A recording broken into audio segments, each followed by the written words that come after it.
we have that masculine in us that is wanting to complete, is wanting to finish. The feminine is always saying, I want more, and like opening the new projects. But like the masculine, like we want that completion. And there's something incredibly satisfying about that.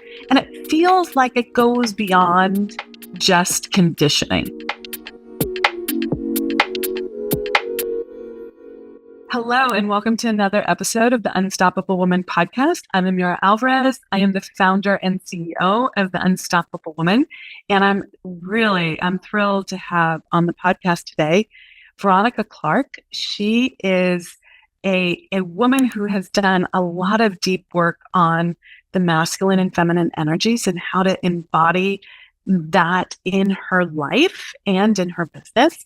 And as you know, if you are a loyal listener and you've been listening for a while, I talk about this a lot. And I have my own journey on this topic, working through this and what it's meant for me. And today we're going to talk to Veronica about what it's meant to her and how she has navigated this as someone who's come from corporate and runs a business and is doing all the things that ambitious, driven women want to do, but is doing it in a way that embodies both that sort of masculine, ambitious drive, that assertive, going forth, going out there kind of energy, and that more receptive, allowing, receiving, that's the same word as receptive, energy of the feminine. So welcome to the show, Veronica. I can't wait to have this conversation with you. And let's just start off with a really just framework. I want to get into your story. I want to get into like how you evolved. But let's start with your framework on how you describe the masculine and the feminine that we all embody in different degrees. Every person contains the masculine and the feminine energy.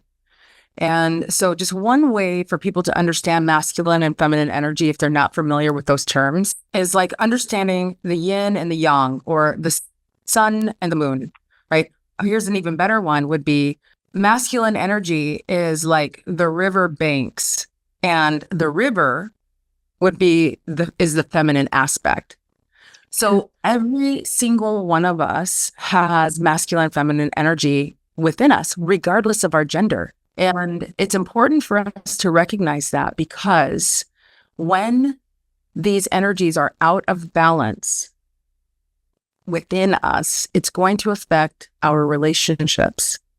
It can affect our romantic relationships. It affects the way that we may parent our children, the way that we run and operate our businesses. It affects our friendships. It affects every single thing. And most importantly, it affects the relationship that you have deep within oneself. Because if there is an out of balance, then there's going to be this contention within oneself. So I want to go back to that analogy. I love the riverbank analogy. I've often heard the analogy of the waterfall, right? Like the rocks are the structure, the masculine structure, and the water flowing over the waterfall or through the waterfall is the feminine energy. And if we didn't have the structure, if we didn't have the banks of the river, we would have a pond. We would have no movement. We need that structure to allow the feminine to move. So I'm just going to go deep into like where I play with this a lot personally is how do I hold my own structure? Because I need to hold my own masculine structure without creating so much rigidity or too much discipline, too much structure, too much narrow-mindedness, if you will, or narrow focus. That might be a better way of saying it. To like, what's the right nuanced balance between my masculine and feminine? So there's a couple things in there. How do you hold your own masculine structure? Because I think this is really super important. I think a lot of really driven, ambitious women, they've gotten their success in life from what they think is that masculine drive, that masculine push. And without dismissing that, without dismissing action, there's a way that you can hold structure for yourself that isn't that push. Why don't we start there? How do you hold structure? How do you hold masculine structure for yourself without that push? I think I'd actually like to start with your latter question first. And so here's where I'd like to begin. For one, every single thing that we have experienced up to this point is usable material, okay? And we need to have had all of the experiences so that we can start to ask ourselves a question like, is this serving me still? Is this still helpful in my life? Okay. So in our society, we are geared towards much more masculine behavior and tendencies. It's a lot more celebrated. We make, let's say, knowledge and intellect and drive much more superior to, let's say, being vulnerable and being soft. Being feminine for many people, let's say even in the workplace or in the corporate environment, is like, it's like the red X. It's like, that's the last thing we want to do because we're going to be discredited, maybe disrespected, potentially sexually harassed. We're going to have to fight harder. There's a lot of odds stacked against the idea of being feminine. And so from the very beginning, although there are a lot of, there can be some gender role assignments, but overall, the message that most people are hearing is it's more towards that masculine energy. Okay. So I'm going to say that that's okay. If that's where you've started, that's where I started. Okay. Is it ideal? No. Is it the most supportive and most wonderful, loving thing that parents or society can do for a child who is trying to find their voice and trying to understand what their purpose is and their gifts? No, it's not. But we have to work with what we have. And so wherever we've started, it is an important starting point. And there's, I'm going to speak for myself. I came from a very, very destructive and very abusive background. And so for me, I needed that masculine energy to pull me out of the trenches of where I was and where I could have gone to had I kind of succumbed to that. So me having the indoctrination of, hey, keep going, move forward, let the past go, just get over it, stay focused. That served me at that particular time. And it helped me to grow in business, grow influence, grow wealth, start a family, to really start to have some platform for myself and to build some semblance of self-confidence and a little bit of self-mastery of how do I navigate this world. That's a part one. So what I'm hearing you say there is, let's not throw the baby out with the bathwater, right? Let's not reject this aspect of us that's really served us, that's really helped us in so many ways in our lives. And it has helped us navigate business, life, right? If you don't have masculine structure, masculinity in you, then you're kind of lost. There can be, let me say that differently. You need a certain amount of direction in your life. Otherwise, you are just going, here and there. I know you've come from corporate. I know you mentioned a little bit of a, challenging, start to life. Let's hear where you started. And then if you could give us some examples of how the masculine was really supportive of you, for you. And then when it became, because I have a feeling there was a point where it no longer became the thing that was serving you the most. Yeah. As I mentioned, there was certainly a time where I was floundering, and thankfully I had the insight and the intuition to know that I needed some guidance and I needed some structure. This is where the feminine actually does serve, right? Because at some point we make some decision that says, I need something different.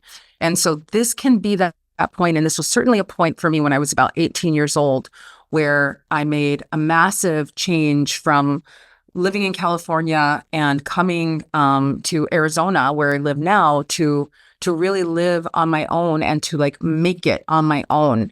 And in order to do that, I had to activate some different power source within me. And it was a powerful decision, although I wouldn't have been able to put the words to it that I'm putting to it now. That was a pivotal moment in my life where I was like, I have to shift. So would you say that was the feminine, you dropping into, you may not have had the language at the time, but you dropping into that intuition. I know that I need to do this.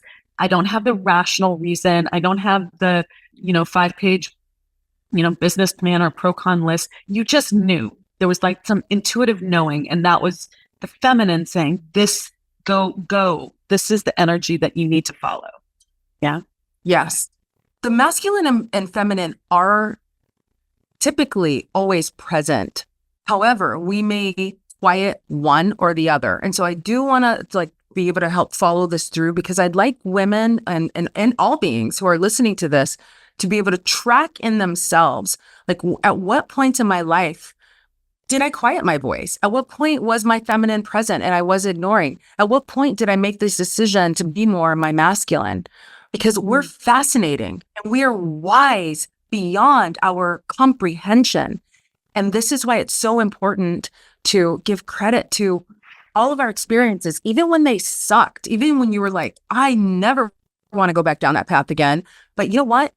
It served you if you can learn lessons from it. So at this point, again, not knowing, I really recall, like, I literally got on a Greyhound bus to leave from California because it was such a time in my life where it was like, I have to leave. I was actually 17. I turned 18 when I got here to Arizona, and I had to leave. So this is like me listening to my voice and saying, okay, literally crossing over the state lines and knowing I needed to transform myself. This is the power of the masculine. Within a very short period of time, my entire life changed. I worked a couple of jobs. Went back to school. I had, I'd finished high school because I had stopped going for a little while. And then I worked a job, and I was working at 2 jobs, and I found a woman found me. Actually, I was helping her to find a cute little Easter outfit. And she was like, I want you to come work for me. And she hired me to come work at the bank, which was Bank One at the time. And instantly from there, everything changed. I was 18, then turning 19. I got into real estate because of all the connections that I was making. I knew and was rewarded for my masculine aspects of being able to be task-oriented, to be able to show up in a certain way, to get things done. So immediately I started reaping the rewards and benefits. I bought my first house coming from shit at like 21 years old, right? My first house at 21, and, started investing and flipping homes and so forth. So then became a banking center manager. I was not even 22. So there were a lot of rewards for me being able to be assertive, to be focused, and I loved it. And it, I got married and I started having children. And there was a point where I was like, I'm going to be the mayor. I'm going to be the mayor of Avondale, because I was making moves and I was making connections. And you loved it. Let's make a pause there, because I think that's a super important point. I love it too, right? Like, it feels like accomplishment, achievement, that kind of mover and shaker. There's something, I'd love your opinion on this. I don't think it's just that our society grooms us to like that more. I think that's an aspect of it, but I think there's something innately satisfying about it. We have that masculine in us that is wanting to complete, is wanting to finish, right? The feminine is always saying, I want more, and like opening the new projects up, right? But like the masculine, like we want that completion. And there's something incredibly satisfying about that. And it feels like it goes beyond just conditioning. What do you think about that? I agree with that. I do. However, most people are coming from unresolved wounds. Most people are coming from like something that might need or is seeking external validation because they're not able to source that from themselves. And so the deception about that kind of success is that it feels like it is satisfying some like internal drive. However, what I found and what a lot of the work that I do and the clients that I work with, it's like you are going down a path and it's like, I'm making money, I'm getting results, things are working. It's like, wow, but there's something that is missing, something that's missing. And if that something that's missing gets loud enough, will blow up. And that starts to, what happens is that becomes like nervous breakdowns, that becomes people using, alcohol and drugs or sex or different kind of vices to try to quiet that piece that's saying, that is actually your feminine saying, we're out of balance. The masculine has taken us down a path. Because why did I love all the success? Because I'm going to tell you, because I came from shit, it felt like, right? And so for me to be able to say, look at my homes, look at my children, look at my husband. My family was like a trophy. Having a husband was a trophy, right? Yeah. This was having these things and having my businesses, because I've always been very entrepreneurial, driven. And so even when I worked in the corporate world, I still had my own businesses. I had group homes and I had all kinds of things. So this was very much it was satisfying because I was finding a ton of purpose and I was like, but it was also like soothing this wound that needed to be soothed in some way. The interim way was this. It was a great strategy for the short term, but then your inner voice, that small, quiet voice, started to get louder and louder and louder and louder and louder. Okay. Louder. So I love that. I got a few little shivers when you were telling that story. I loved it. It was really astute what you said about like, yeah, that's true. Like there's this part of us that it's not just conditioning. It's like the masculine wants to be satisfied. The masculine in us wants to be satisfied as well. But whether it's healthy or dysfunctional is based on what the drive for that is. And is there a core wound that has not been healed yet? Right. And absolutely. I know that was the case for me, and I think it's the case for a lot of uber successful people, is like they make their pain their gain, right? It's like, I'm going to turn my pain I'm going to transform it and be like, I'm going to use this to have success. And I mean, you see this in so many sort of ultra successful people, and it works to a degree until it doesn't work, until you wake up one day and you go, wow, my life is like, it's empty inside, or it's passing me by, or I don't have what I truly, really want. Or for me, my core wound was feeling unlovable, right? And like I was doing all the things, not just because I wanted the pretty clothes and the nice house and all that. Yeah, I mean, there's things that money can buy that is very satisfying. But I was also doing it because I wanted to solve for that. That was the big thing I was solving for.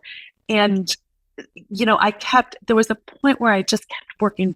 I don't know if you relate to this, but I just kept working harder and harder and harder and harder. I kept using the same tools that I'd been using all the years, and they were becoming less and less and less effective because I was more and more and more out of alignment. Like I was like, okay, that worked for that period in my life, but I wasn't listening, and I didn't know how to tap into the truth that was saying, no, I can't be like this anymore. But there was also, and I bet my clients say this to me, but your clients say this to you, that like, it's terrifying to think about replacing that, because that's the only strategy I have. Like, what's going to happen if I let that go? Who would I even be? Yeah. Oh, and that's ultimately what this brings us to, and is, who am I without this external validation from other people? Who am I without these titles? Who am I without these accolades and without this success? And here's the thing. For one, again, this is why I say it's so important for people to have grace for themselves, because everything, I believe, serves us when we have like more increased awareness around it. When I was going through and accumulating and doing all the things, like, again, there was a lot of rewards. I felt really good. But I'll tell you what the telltale signs were that something was starting to get out of balance is that my husband and not my relationship was continuing to unravel. And we'd got so far apart. And my husband would say to me, Veronica, take your hat off. Take your hat off. You're not at work. And we were young when we got married. So we didn't have the language either, but had I really stopped and paid attention to that, I could have, like inquired more, like, what does that mean? But I didn't understand what that meant. What that meant was my masculine was in the bedroom. My masculine was in the bed with my husband and I, and that was a killer of polarity. Because if I'm in my masculine, I'm going to force him into his feminine, whether he wants to be there or not, because you have two masculine energies. You're going to be button heads. There's going to be violence. There's going to be all kinds of things on an extreme note. And I see that.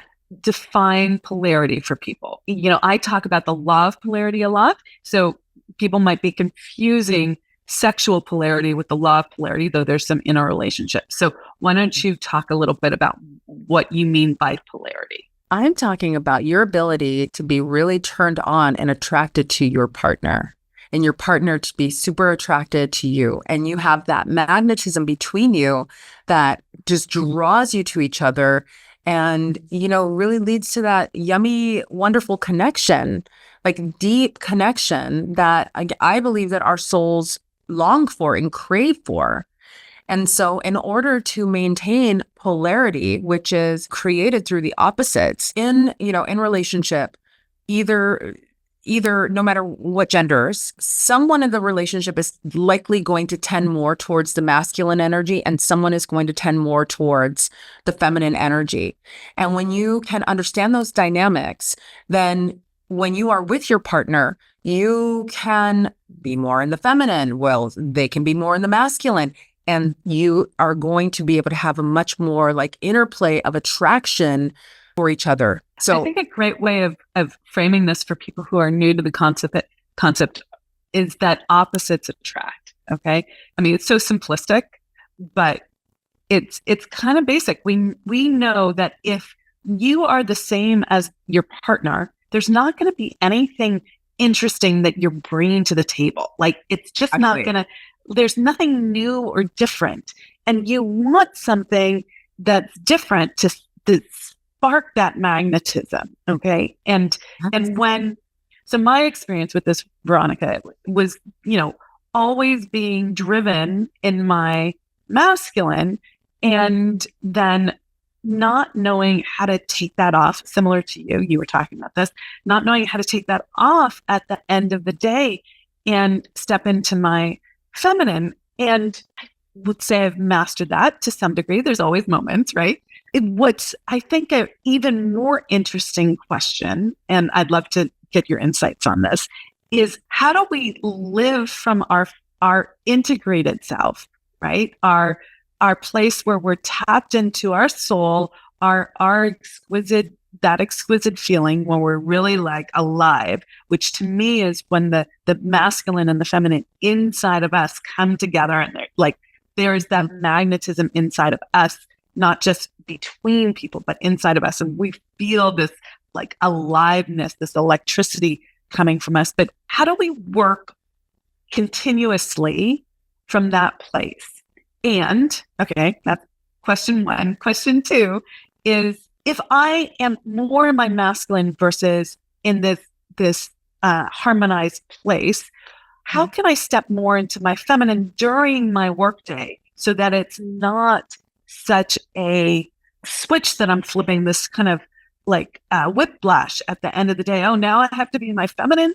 Like, what are you asking me to do? And how do I shut that off? And like, I've been going 90 miles an hour.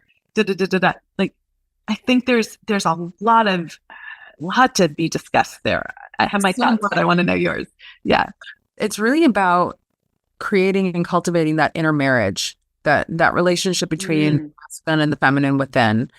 I do not think that you should have to be such a switch dramatically into, okay, over here I'm in my feminine, over here I'm in my masculine.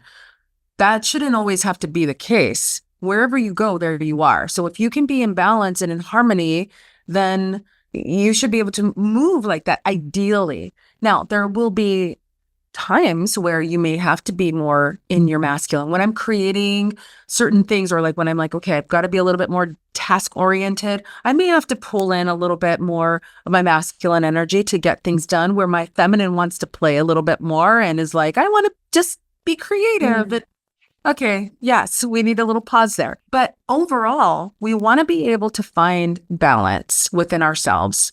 And so there's a few things that are necessary to do that. I call this inner intimacy. I love that. Oh my God, Veronica.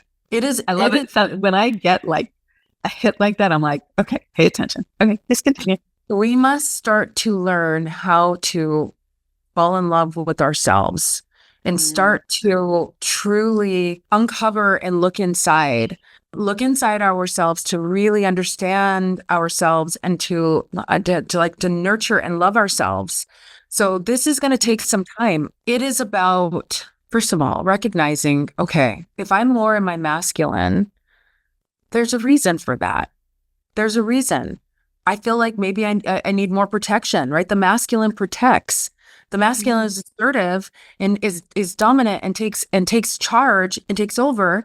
And then oftentimes, if we are more prone to doing that, then our feminine may feel like it's like, I don't feel comfortable in my feminine.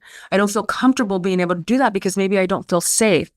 Maybe I just haven't felt heard. Maybe I was told, to be seen and not be heard, or to speak when spoken to, or whatever those things are.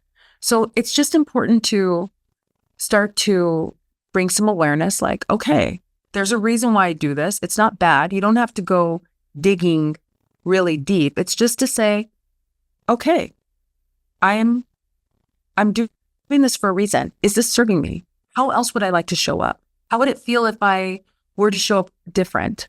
So my trajectory on this was like, I decided I was going to be lovable. Like, I'm going to work through this core wound. I make this sound like I just like checked off the box, but there was a lot of work that went into that. And part of that was manifesting a really exquisite love relationship. And that then became a catalyst for me to really step further and further into my feminine. So I did it before that, but also after, there was like a motivation to really step into my feminine. And it caused a domino effect where I started making different decisions in my daily life, because that became more important than my task list. Okay. Yeah.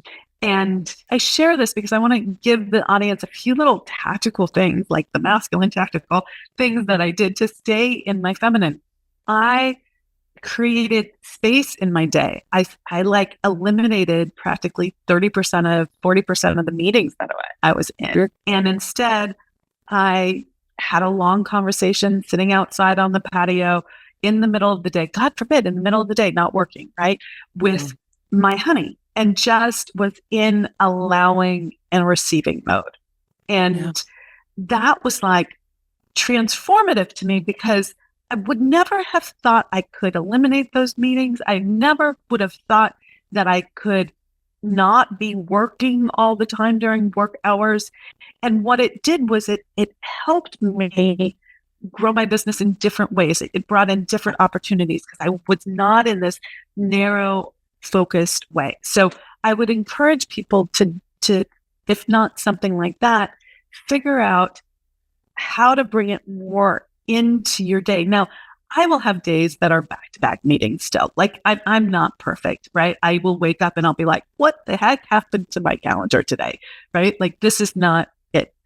But I do have some things that I do on the regular that when I do them, I feel like connected to my feminine. One is meditation. Another is ending the day early and taking a walk, working out, getting back in my body.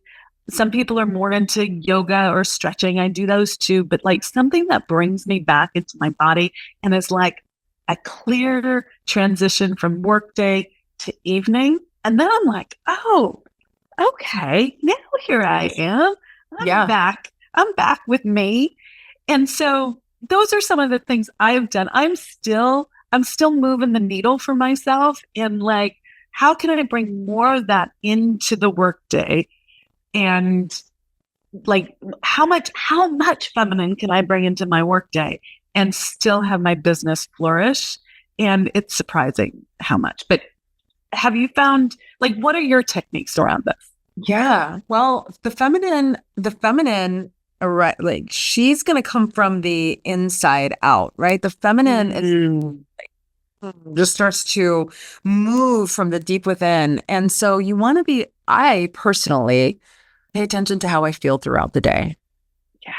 And I notice that. And so while I certainly have my daily practices, I have my meditation practice, I have my breathing, it is a moment to moment thing of just walking with my feminine and my masculine. So noticing how I feel and noticing what needs to be different in that moment. So moving my body, of course, being in nature, making sure that I'm really breathing and that because using our breath is going to help us to feel more expansive and it starts to activate our sexual energy as well. And the sexual Tell energy. me more about that. Because like when people talk about embodiment, it means so many different things. And breath is such a way to get into your body. But and anyways, please continue. I would like to hear why you think the breath brings up that sexual energy. Because your sexual energy is your life force energy. Yeah. Your breath is the vehicle that transports that life force from your body. And so when you think about the more that you're breathing, the deeper that you're breathing, the more aware, then you're moving more life force through your body. So you're going to feel less rigid. You're going to feel more expansive. You're going to feel more open. And when you allow yourself to feel more open and to actually like be in that openness, then something starts to shift and you are less rigid. So for somebody who is still new to this concept and is like, I'm a high powered woman and I've got a lot of, things and a lot of responsibility, and you can pay attention to how you feel and just ask yourself in those moments, how do I feel in this moment? How deeply am I breathing?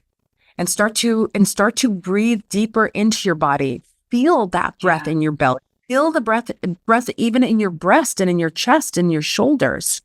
What I think a lot of times women get afraid, especially when we're talking about sexuality, like in the workplace or when we're, in our business. Sexuality is so different than just the act of sex. When we think of sexual energy, think about this revitalizing life force that nourishes your cells, nourishes your tissues, nourishes the organs. And so when you are nourished, you're turned on, right? Because you're actually activated by the life that's moving through you. And so when you are turned on, you become more receptive to life. You become more receptive to opportunities. You become more receptive and attractive to other people. You attract more things that you desire. And it's like, because it happens from the inside. And so when we're more in our masculine, this creates more rigidity and more holding, because again, the masculine is designed to hold the container for the feminine to flow. What we need is to trust ourselves. When the reason why I feel like I can allow myself to flow is because I trust myself. I have boundaries. Boundaries are a sign of the masculine. So a lot of times when we lack boundaries, we have to be more forceful and more rigid because we're actually afraid to use our voice, which is a quality of the feminine, which is deeply connected to our womb space, also connected to our intuition and to our wisdom and being able to really, to trust and to be in truth. So when you have boundaries and you have a stronger sense of why you are making the choices that you're making, this is a sign of developing your masculine. Well, I want to circle back because in the beginning, I was just sharing something about, how do we start to develop this inner intimacy? It really is it's the masculine goes and then the feminine. And it's like the masculine has to do with this like knowledge, right? We need to be able to know ourselves. So to develop a healthy masculine within ourselves, we also need to be able to look and be introspective. However, with that introspection, we also need the feminine compassion and looking at ourselves from this really loving way and saying, it's all of the things that I've done, all the choices that I made, all of the mess ups, all the everything. It was all perfect because it brought me to right where I am. And so I can give myself grace. That's important. That's the feminine. And like I said, in order to truly be embodied, you can't like miss steps. You have to understand and have an understanding of why you want to move into more of your feminine. Otherwise, your old masculine tendencies will come in and hijack, and you're not truly being embodied because you're still just working from the mind. So there's very much a dance when you are falling in love with yourself. Yeah. And it's just really wanting to let people know you won't get it wrong if you keep coming back inside and just feeling and moving and learning how to trust. How do I feel on the inside? Breathe into it, explore with curiosity, and ask yourself questions like, is this still serving me? Is this behavior serving me? I started to ask myself after I got a divorce and I went into another relationship, and I noticed some of my old patterns of controlling coming up that could also turn into some emasculation or passive aggressiveness or withholding, which are all unhealthy aspects of the feminine. And I was doing that. And thankfully, I had such a very different partner this time than my husband. And it gave me an opportunity to ask myself questions like, how do I want to be loved? Like, really, how do I truly want to be loved in this lifetime? So let's pause there for a moment. Let's give the listenership an example of what that might look like. Like when you answered, how do I want to be loved? How did you answer that? I had to look at myself and I was like, how do I want to receive love? How do I want to be made love to? How do I want to experience love from my partner? It began with my partner first because I was there, but then it expanded outwards to like other people, right? How do I want to experience love from my children? How do I want to experience love from my friends, from myself? And so I really had to ask that. Like, I don't want to have to trick anybody into loving me, right? That's not love. But sometimes we're looking for those external validation. So it's like, I want to be loved for me. So if I'm going to be loved, that means that we have to, we really have to allow ourselves to feel like we're worthy of love. So that meant Absolutely. how I want to be loved, that means I'm going to have to really start to show that love to myself. I also asked a flip question of, how do I want to love? So How do I want to be loved? And how do I want to love? How do I want to give love? How do I want it to show? This was really important because sometimes in the past, my love was conditional. I'm going to love you. I'll show you love when you show up in a certain way. I will show love, under certain conditions. Right. And this we can say that we want to love unconditionally, but then when the conditions aren't the way we want it is when that really is tested, right? Then is when you really come to face the truth of like, is this conditional love? Do I only love when someone is behaving in a certain way, or is this a love that doesn't have that kind of bound, right? Is it unbounded? It's okay to love with conditions. Just express them. Express what the boundaries are. Because no, I'm not going to tolerate mistreatment. I'm not going to tolerate certain things. So when you ask those questions about like, how do I want to be loved? How do I want to love? Well, like, there's going to be some things that fall outside of that category, which means I need some boundaries and I'm going to be able to express those. And that's interesting. Yeah. I call those standards for myself, like my inner language on this. I call those standards, right? These are standards that I have. And then I think I would not be in a relationship, these are my relationship standards, right? If I choose to love, can I choose to love no matter what? I don't necessarily stay in the relationship. Right. Right. But Absolutely. can I, right? Like if someone's mistreating me, do I stay in the relationship? No. But can I continue to allow the flow of love, because it only hurts me to cut off that love. Like I was walking through the house this morning, and I was feeling in my body this, like, I was very focused. I had a bunch of things I was doing. I was very task oriented, and I could feel the sort of bracing in front of my heart, in my chest. And I was cutting off the flow of love from me to the world, right? There was no one in my space except for my little puppy dog. But like, I could feel that I was cutting off my own flow of love, right? And so I think that this like noticing when you're bracing, noticing when you're cutting off love, whether it's to yourself, to the environment around you, or to your partner, is fascinating. And can you allow that to flow regardless of whether you're having a bad day, or, something didn't go as planned, or you're late, or whatever it is, right? Small or large challenges in life. And anyways, I've gone off on a little tangent, but I love it. No, yeah, it's such a high. Yeah, you went much deeper than where I was going, and actually, that's like, that is the higher level of love. That is the unconditional love. That's a higher plane of loving. So I love that is very clear of the work that you've done. So I think that took a beat. Let me just tell you, Veronica. Oh no, I believe it. That's not an overnight thing. No.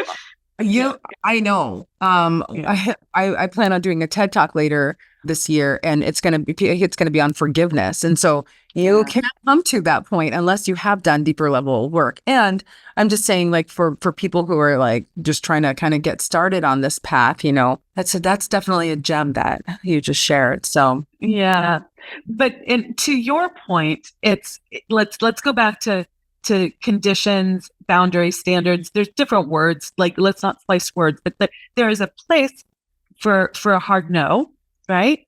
And to know what that is a very important thing, because as women, I think we're trained to give, and like, we can have very porous boundaries, and they can kind of just seep away. So what I'm hearing you talk about is I teach about relationship agreements, and actually being able to ask these questions helped me to come up with this framework that I designed. And so I love that you use the word standards. I call these these are your core needs, right? What are the core needs that you have in your relationships? Okay, you have to get clear on that. Like, if you were give us a few examples about what a core need might be. So a core need might be, like mutual respect and, support. A core need might be a certain amount of affection and intimacy that you need in order to feel like you are being, you're being supported in this relationship. Another core need might be a level of communication, that you need a certain kind of communication. So every human's going to have different core needs, but these are also very like basic. These are your like fundamental needs. Okay. Like foundational. Yeah. Absolutely. Yeah. Right. I need a certain amount of light. If I'm a plant, I need a certain amount of water. I need a certain amount. You've got to be able to know what you need. When you have those core needs, I always encourage, my clients, make a list of these core needs, write them out. And then you can check in to see, is this reasonable? Is this reasonable? Is this something that, that my partner really can give to me? Like, if a core need is, I need you to fix this wound that I got from my childhood, well, that's not really reasonable, but they can help to support in certain ways. And so I help them to get clear on that. But the other thing would be, so what are your deal breakers? What's going to be the thing that's going to like, this is a no for me. Like, if you smoke, it's a no for me. If you do like recreational drugs, that's going to be a deal breaker. I'm not into it. Right. And then there can also, so boundaries is going to be a little bit separate, and this could be like some non-negotiables and so forth. But just to to just kind of come back together. This is the kind of stuff that starts to come out when you start developing this inner marriage. You start to live a higher vibrational life because you are starting to pour into yourself. You are learning how to self-source. This doesn't mean that you don't get support from your friends or from your lover or from, any of those things, but you are learning who you are and what you truly want and what your true desires are. And you are learning how to show up in balance so that you're not codependent on other people. You can show up in co-creativity. This leads to much healthier relationships. When my masculine, when I was in that more masculine state, then I needed to constantly be in charge and to be in control. And so that meant that there were going to have to be people who were submissive to me. And so I think that women need to really start to recognize, where are you sourcing your power from? Yeah. Is it power with? Is it power over? Is it power under?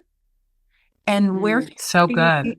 Right? Where can we be in more balance? I will say that, like, when I was more in my masculine, I definitely had that, like, people needed to be subordinate to me, which then the follow-up on that is then no one could support me, right? And yet I was craving support because I was too far in my masculine. I was being the support for everyone and too much for myself. And I didn't have that support. And it's this, like, you have to unpack it. It's this, like, matrix. So this has been an amazing conversation, Veronica. Beautiful, beautiful shares. I love hearing your perspective on all of this. It's just so powerful. And I think the audience is going to really, really resonate with it.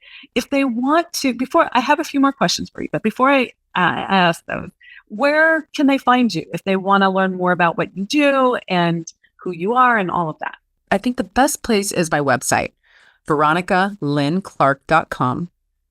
And that is going to have links to my books, to different events and different things like that, where they can find me, my podcast. And let's see, the other thing I wanted to share is that I have a book and it's called Sex Boss.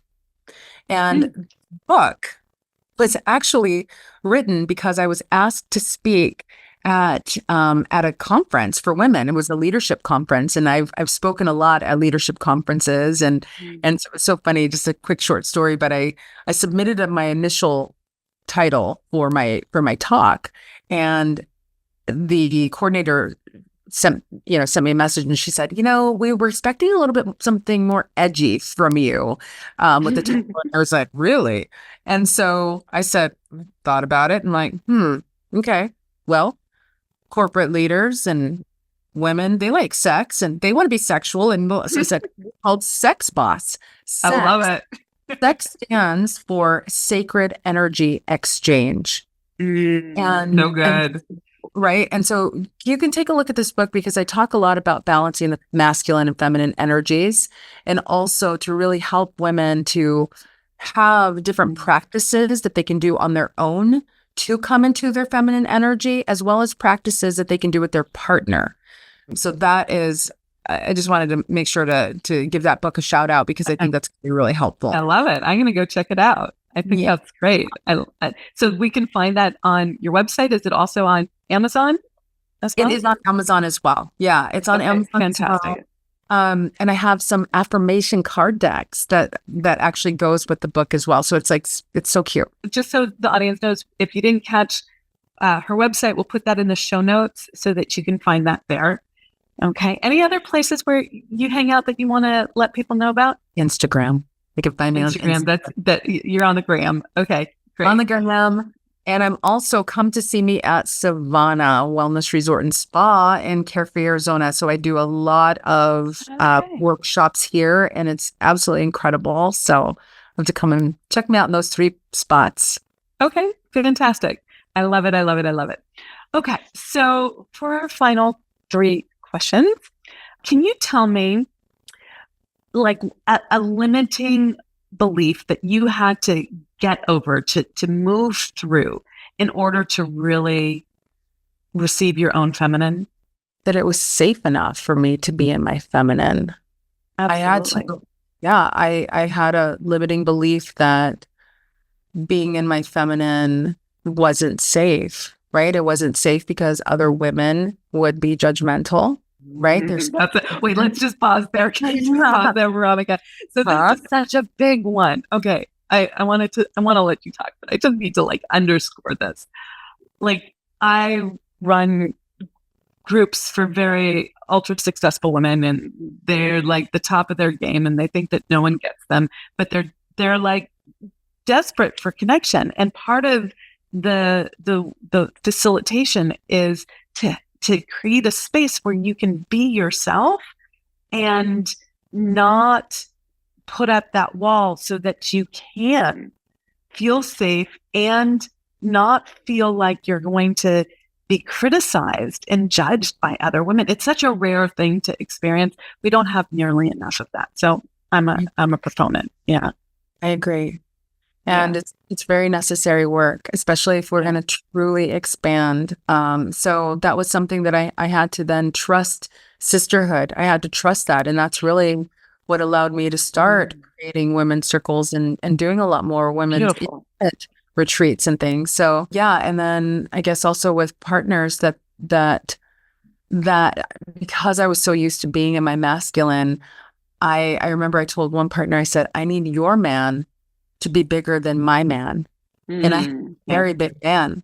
So it also, that went back to how do I want to be loved? And so I was able to get really clear on what I'm looking for in partnership so that I can ask for what I want.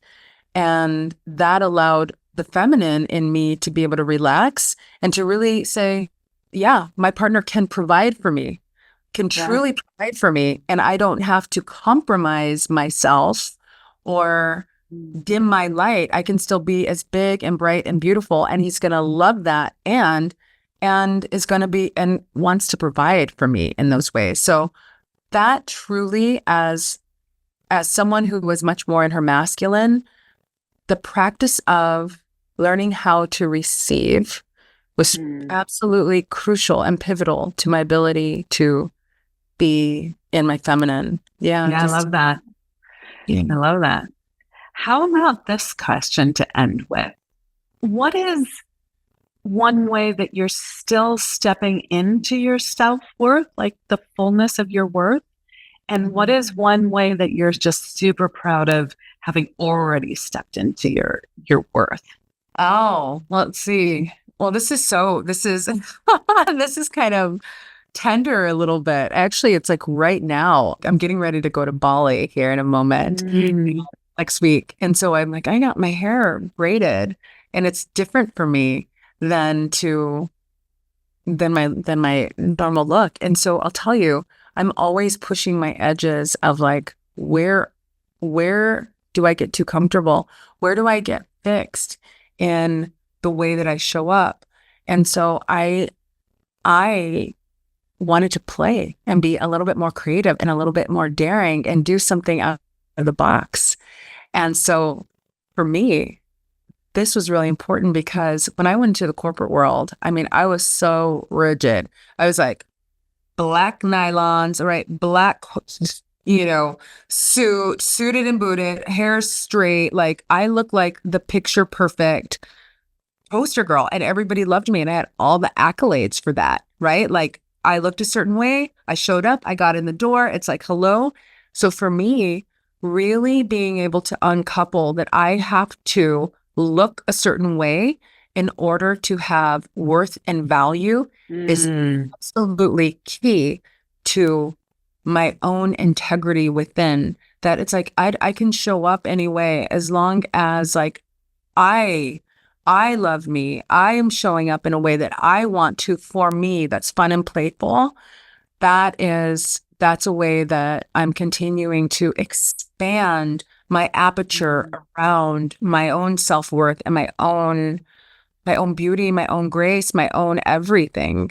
So I love that. That could make an entire podcast topic conversation in and of itself, because I think that I mean, I have my own story around beauty and worth, and I think that there's a lot there for women in general. And not to make light of this or anything, but like, what is up with us and our hair? I mean, like, we even have the bad hair day. We are obsessed by this. I am. I'm raising my hand to this. Like, I'm not outside of this. But anyway, there's so much power in claiming your worth no matter what, even on that bad hair day. And there is also so much in recognizing our beauty and cultivating our beauty that, like, I don't want to dismiss the power of stepping in and claiming our beauty. For years, that was the story that I was raised by the 1970s feminists, right? Like, look like a man, don't look like a woman, because it wasn't safe and it wasn't, considered being an authority or, all the things that, still go on to some degree today. And so claiming my beauty was a really big, and by saying claiming my beauty, I actually mean some of the more constructed ways of doing beauty, doing your hair, putting on makeup, wearing lipstick, adorning myself with jewelry, wearing a shiny, pretty, silky shirt, right? Like these are constructed. This is the outside, but it's the outside matching the inside. There's so much here. Oh my God, we could just keep talking about this. So much. Yeah. I love talking about this. I would love for us to talk about this some other time, because I've actually been working on this consciously since about 2018. And I know we're right at time, so we won't, but this is actually something that I've played around with a lot, even on my social media, where not showing up perfect, not showing up, but like in the moments of just being able to just show up when I actually felt the juice to show up, even when the lighting wasn't amazing, or even when I'm like, I don't have makeup on, and having to push against that, oh no, they're not going to like it. Like, who the freak are they? Like, I don't care. So it's really been my own stake in the ground to say, women, we are beautiful and powerful from the inside, and we must be willing to be able to shine our bright light. Everything else is gonna fall into place if we can stand together and stand for ourselves. And I love it. Yeah, I love it. So much to talk about around that.